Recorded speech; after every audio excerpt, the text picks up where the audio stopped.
A good mission or vision statement within a business is it's an ever evolving right statement. And to your point, but see, if it's not clearly defined, we can never be intentional about our efforts to actually get to and execute the mission and the vision. Welcome to the Business of Parenting podcast.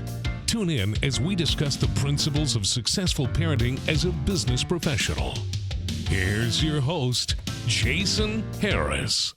I don't think there's a lot of family units out there that have a clearly defined mission and vision statement, but you would never operate a business without a properly defined mission and vision statement, because then you don't have clear direction. So let's kind of go down that. What do you think is a good, mission is because we're setting out to do something, and right. You're very much so aware of what mission requirements are, right? And then the vision is kind of what we ultimately like to see happen. So what do you think is a good mission vision statement?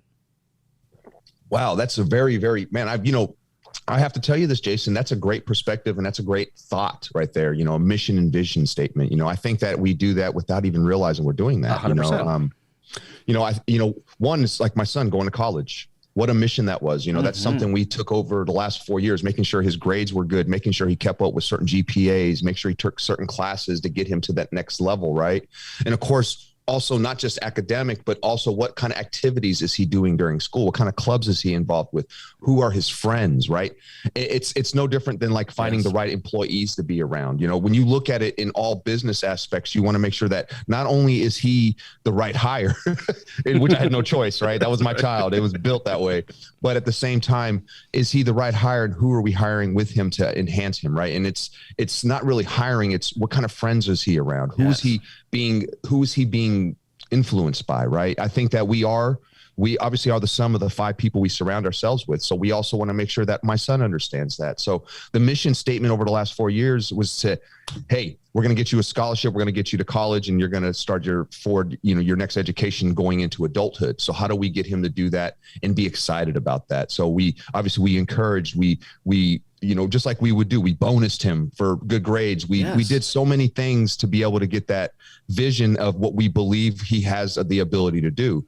Now, of course, just like in work, if we see that during those 4 years of him being in high school, that maybe college wasn't what was best for him, or maybe the college that we were thinking about wasn't the right one, or whatever his thoughts were and his class loads were. But at the same time, what you also find is that they could take on a lot more in some cases. Like my son was able to take on AP classes, do the calculus classes, do all these amazing things to help not only his GPA, but make his resume look really pretty for colleges, right?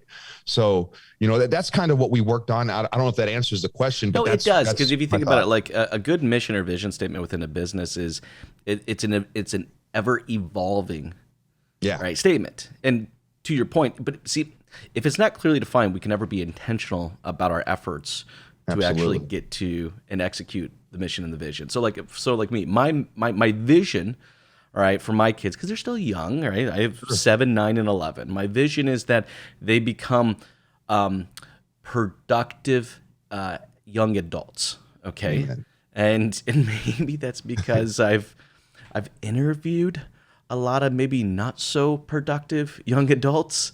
And what's that Netflix series I saw just come out? What did they call it? Snowflakes. There we go. I think that's the new term, snowflakes. Maybe I've interviewed a few snowflakes in my life, and therefore my vision is that they don't become snowflakes, but they do become, they're still young. So, but then, so my mission, is that, I have so many years to kind of put them out to market, and the market's going to determine if they're a dick or not.